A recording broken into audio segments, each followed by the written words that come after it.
So you're going to break some myths. That's my intention, to make this a kind of a myth-breaking thing.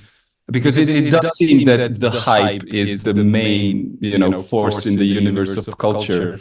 And once something catches on in the hype, it's inexplicable how quickly and why certain convictions just become, totally assumed. And what do you think is the worst hype about symbols? Is that a good start, maybe? Well, that hand-hammered cymbals are far superior to any cymbals or the bronze when it gets processed or hammered. Cold worked is the proper term for it, using a machine. And it all depends on what the end result is and what the goal is and what you're looking to do. Much like a carpenter has different tools to do the job, and he doesn't have just one tool. So you have multiple tools.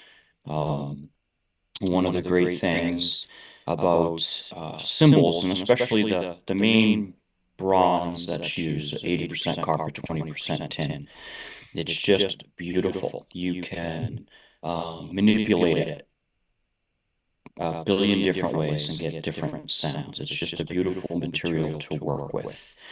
And, I've had people ask me, well, why does it have to be 80-20 bronze? Well, it doesn't have to be, but that's the accepted alloy. It's the prettiest. It has the widest sonic range to it. So how would you because I've heard of B15s and B18s. I'm not sure which. So how would you compare B15 and B25? If you go both directions a smidge, how does that affect the material and the sound? Well, let's start with kind of the major bronzes that are used. You have 92-8 or B8, which has 8% tin, and that has more high frequencies to it. And then you'll get to a 12% tin bronze. And what happens as you add the tin, higher tin content, you tend to get lower frequencies that come into the mix. So B8, 2002 Pisces, very bright, pretty, think Van Halen, right? Yeah. And then, you get into a 12% tin bronze, and ironically enough, Meinl introduced the 12% tin bronze cymbal first, and I was working on it at Zildjian, and they beat us to the punch coming out with it. All right. And then B15, which is the Pisces signature alloy, and they had a patent on that for many, many years. So that's why I only saw Pisces use it. So you get more low frequencies, and you get into the 20% tin bronzes, which has been around for thousands of years. I know Zildjian just celebrated 400 years, and but the Chinese have been making 80-20 bronze cymbals for a long, long time, much longer than Zildjian. And then there's talk about, going 22% tin, 25% tin. And in my professional opinion, because I've been doing this longer than I haven't been doing it, there's no return on that investment sonically. Yep. There's kind of an optimal peak where you get the material to, Because I think Masterwork, they do B25s. Yeah, I don't hear a sonic difference where you go, oh my God, wow, I need to get a B25 cymbal and pay that much more money, because tin is very, very expensive. But that's what I wonder, because you're supposedly comparing the tin materials, but I mean, is there any other company than Pace that can make two identically sounding cymbals to start with, right? Nobody makes identical sounding No, cymbals. you cannot make You can't do it.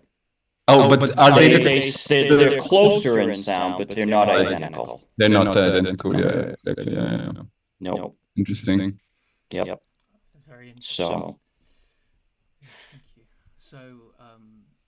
So if you find a B25 cymbal and you like it, buy it and play it. Yeah. That's how simple it is when it comes to playing instruments. Some drummers will swear, I have to, have XYZ or I don't like this, I don't like that. And I would say to them, well, don't focus on what you don't like, find what you do like.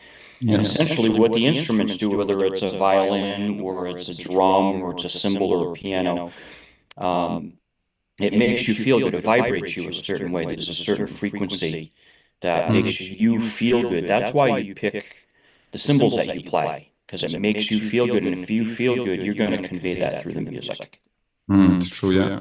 And also in terms of comparing B8s, B20s, is there something more to say about the spectral content in terms of noisiness or more kind of FME sound? Sometimes these B8 cymbals sound like a synth rather, no? Would you? Not necessarily. I mean, the 2000 Paiste did a really fantastic job with the 2002 cymbals, and you know, if we think about it, they didn't develop that alloy for cymbals. It was readily available because they didn't have a foundry, and getting 80/20 bronze was difficult for them. So they found something that was readily available, and they made a beautiful instrument out of it. Can you make a dark sound with a B8 alloy? Technically, yes, you can. You know, it just sits in a certain frequency range because of the alloy content. It wants to favor the higher frequencies, and that's just the nature of the beast. And would you say, I mean, in my experience, I kind of tend to think that 2002's, the pasties, are, even they're very thin and light, they have very strong structure to compare to B8 Sabians or some other B8 stuff. They have, it's not like a regular B8 2002, almost as if they have a... No, there's no secret. There is no secret in there. No, it's called 521 alloy. Right. It's all the same. It was developed as an electronic connector because it conducts electricity really well. It's in your car. It helps, you know, your windows go up and down. So I actually had this wild idea, maybe to try to create a cymbal which doubles up as a condenser microphone itself. So to have a kind of a splash cymbal underneath, a layer of insulation and another cymbal, and then, you know, do the electronics of a condenser microphone on top of it and check if the vibrations come down in the... Would you think that's worth trying? everything is worth trying. Will it yield the results that you're looking for? I don't know. You know, for something that's not assembled, it's just one piece of metal, you put a cup in it, and then you put a curvature in it, and there's cold working through hammering, and then there's metal removal with lathing. It's quite a complex instrument for not being assembled. There's no parts. It's not like a drum. You gotta make the shell, and then you gotta put the lug boxes on, and then you gotta put the heads on, and then you gotta tighten up the heads so the chamber will resonate the right way or the way that you want it to resonate. A cymbal, you know, it's one piece, and it has to work together. I'm still learning, and I've been doing it for 36 years. Do you have a lathe in the room where you... Oh, yeah, this is the office that I'm in. Hold on, I'll walk you. Give us a little walk around it. Sorry. I don't know if you can see. So I used a lot of CNC equipment at Zildjian. So can you see that? That's a lathe. It's just a table. A lathe is just it's a motor and a spindle and a backing plate, and you turn it on. You know, so I lathe everything there. Oh, it's fast. It's Zildjian fast. It's about 870 RPMs. Oh, wow. If anybody is learning how to make cymbals, I tell them you don't want to use a lathe that goes as fast. I was trained on this lathe when I was 20. So, I mean, because actually Dave's lathe runs on 280. I've just asked him. Yeah, no, I can't lathe that slow. I'll shoot myself. So I don't know if you can see this. So here's my anvil. So I you know, at Zildjian, I programmed CNC hammers. I wrote all the programs for the K Constantinoples and K Custom Fast Crashes and curling the China lips, and I sit now and I swing a hammer. So I've gone backwards. All right. So I use the most basic tools to make high-end sounding cymbals, but I have a foundation in cymbal making through being the head of R&D for Zildjian for 25 of the 32 years that I was there. So my shop is just a big 1,500 square foot garage bay. And I buy blanks from two suppliers, 80/20 bronze. And you tell me what you want, and I make it. Is it a secret? Which two suppliers do you use? I use one from Turkey and one from Canada. All right. Did you try Chinese and Brazilian blanks? I hear those are readily available.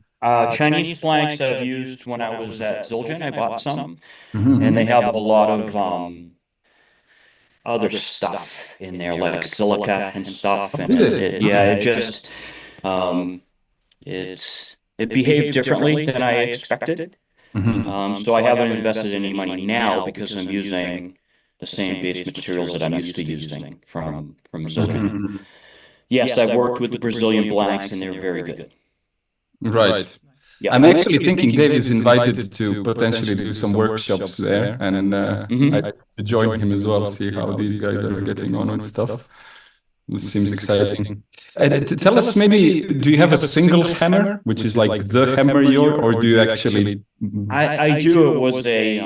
It was like a roofing hammer. You know, when someone would do like slate roofing, it just had the right weight and feel to move the metal. But I have some other hammers. Actually, there's one that David worked with a blacksmith over here in the northeast of the United States in New Hampshire. No, Maine. He's in Maine. So it's like a basic cymbal making hammer.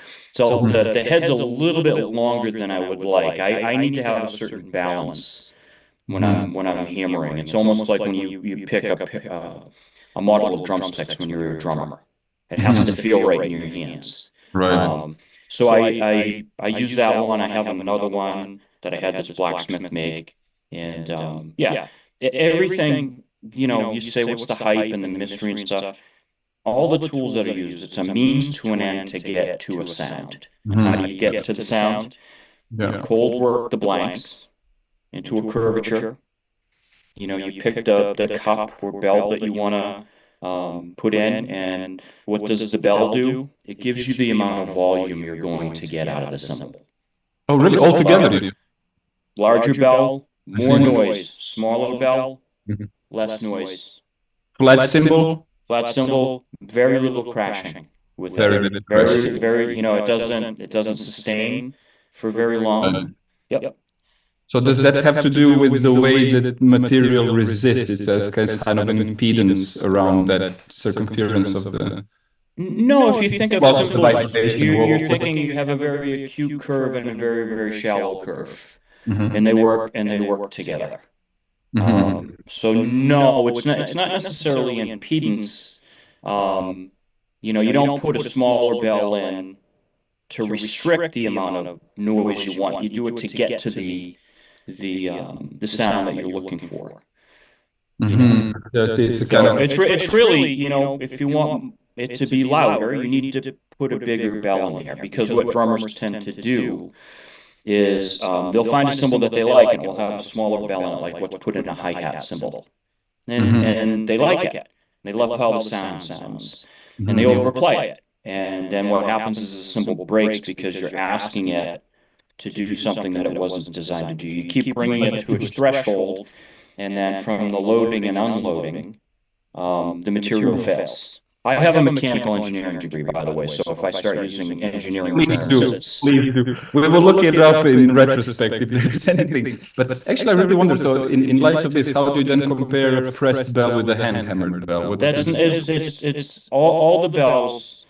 The way the bells were put in Turkey and in China, it's when the metal's hot. You have to stress relieve the metal and put the bell in. If there's a lot of independent cymbal makers that will hand hammer the bell into the blank. Yeah.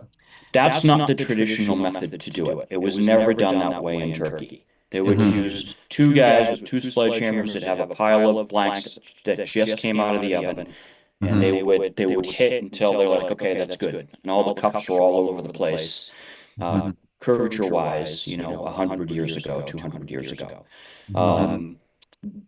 You can over cold work that area by putting in what's called a hand form bell and crack the metal. I've done it. I don't do a lot of hand form bells. That's not the traditional method in cymbal making. And that's not a diss against the guys that are doing it. There's a lot of independents that do it and they do a fantastic job with it. But that's not how it was done originally. So what would be if you could, let's say, increase the temperature slightly to help that? Does 150 degrees help? It has to be proper oven hot. You don't want to do that. You have to get, if you want to really, you have to get it beyond its recrystallization phase. So so let's just talk about after the cymbals have been rolled to the thickness that's required. Next thing is you stick it back in the oven, you heat it up, you stress relieve the metal, and you put a cup in it. So, you want no stress in the metal. And then the metal is still, it's very, after you've put the cup into it and the metal's cooled, it looks like a big piece of slate. Yeah. And it's very, very brittle. And when you have 20% tin in there, it makes it even more brittle in this particular state. So then you re-anneal the metal at around just below 1500 degrees Fahrenheit, and you quench it in water. And the metal goes through a phase change. It goes from very brittle to very ductile. So you've taken all the strength out of the metal through quenching, annealing and quenching, and now you have to put all the strength back into it through cold working, but you need to soften the metal so you can hammer it and shape it so it doesn't break. So it's very interesting. So when people, say the original Zuljan that made cymbals for the Sultan of Turkey back in 1618, I said he was a blacksmith. He had a very, very deep knowledge of metalworking. He had a deep understanding. And he used bronze to make cymbals for the Sultan. So he just didn't wake up one day and decide he was going to make cymbals. He had an understanding of metalworking. So how about this tradition? I mean, the term old K is kind of abundant in the community. Everyone wants clones of old Ks. And you are mentioning, well, that's not traditional. So how do you feel? What are the new avenues that have potentially opened up with the technology? Or are we actually still on the same kind of alchemical path that was established back in the day? All cymbals are pretty much in the Turkish tradition are made the same way as they were originally. Where there are some, machines that are used. I have a power hammer here that I do some work with to get to a certain sound. I work the metal a certain way to get to a certain sound characteristic. When we talk about old Ks, there's a big myth about old Ks and their magic and everything was great. But what we're listening to on the recordings are the really good ones, either in orchestral recording or in jazz. But I worked with Tony Williams. I worked with Elvin Jones, and those players. And Elvin said, "Yeah, I would go to Gretsch and I would go through piles of cymbals to find stuff that would work for me." So they're just like A-Zildjians that were made in the United States. There's a lot of bad ones out there. A lot of people send me old A's to tweak because they're not in balance with themselves. They have some wonky overtones. And what's that? I was just trying to ask, as it ages, the bronze actually, is there something obvious happening to the material that makes it? What is it? It gets harder. It age hardens. So older cymbals are easier to play because you don't have to put as much energy into it. If you played a cymbal right off the lathe here or in anybody's shop, you really wouldn't want to play it. It's very, very dull because you've cut into the metal and you're getting down into the softer areas of the metal. It needs to sit around. The biggest change happens in the first 48 hours. So if you play a cymbal on a Friday and then you play it again on a Monday, it's done what we call in cymbal industry, it opens up. It kind of stress relieves. It starts to resonate and sustain a little bit longer. Actually, I had a weird idea. Hopefully you'll tell me try it. We don't know. But maybe as a cymbal is off the lathe or after the hammering before it settles, to try and expose it to really loud bass. So for example, to dial in 68 hertz and expose it to a subwoofer for maybe those 24 crucial hours, hoping that it would take on that vibrational profile, kind of settle in and actually deliver that frequency in a more. Try it. Run an experiment. I'm friending. I know Elvin. Elvin said he used to get new cymbals and he would put them on a stand and take mallets and roll on them for a long time to help get there is that. A bit like speakers, kind of breaking in thing, right? There is something to be said about that, yeah. But it's quite, yeah. I was going to say one of the things too, as a drummer, when you pick a new cymbal and it kind of speaks to you immediately, you have to learn that instrument too. So as you play it and learn it, you learn how to coax out the sounds that you want to hear and what makes you feel good, and then that conveys to the audience. But the metal does age hard. It's very soft when it's first made, and as time goes on, it gets harder and harder. And there isn't a lot of older cymbals. There's no cymbals that are 400 years old. There might be some stuff in the British Museum, from the pyramids. But stuff that would have been used by the Janissary bands in Turkey or whatever, a lot of those cymbals have failed because what happens first with the bronze is it starts to develop what we call patina, and that becomes a protective finish. It's much like if you look at steels and steels rust, and what that oxide does is it wants to protect the material underneath until there's no more material underneath. So the same thing with the bronzes, and I've worked with metallurgists over the years at Zildjian, and they say eventually what the bronze wants to do, because you alloy it together, it wants to get back to its base elements. It wants to get back to copper and tin, and it's trying to do that. I do have some cymbals here that are about 150 years old that were made in Turkey, and they were used with the NBC orchestra under the Toscanini. And they're very, very good cymbals, but you can hear that they'll age out to where they kind of get dead. Some old cymbals they play themselves out where they don't sustain any longer. So is there a life of a cymbal? Yes. And sometimes it's 100, 120 years, 130 years, 150 years, depending on how often that it's played. Like Elvin Jones, again, I use him as a perfect example. He'll say, "Oh yeah, the old K that I'm playing tonight on the gig isn't the one that I recorded with so-and-so with. I broke that one." Yeah, exactly. Yeah. So, but I kind of want to get to your rock cymbal design, because I can give you some answers on why rock cymbals are designed the way that they're designed. Okay. So I'm looking at my Zoom meeting. It says, and every cymbal is a rock cymbal, by the way. So let me before I get into the specific. Here's a rock crash and here's a rock ride and why they're like that. If we go back to the late 50s, early 60s, and the drummers that were coming on the scene that started to play louder music, and let's use we'll use Keith Moon and Ginger Baker and those types of guys. They were using jazz cymbals. They were using cymbals that were being made by Zildjian or Paiste that were thin, because those were the only cymbals that were available. Mm-hmm. So all cymbals are rock cymbals technically. All right, go ahead.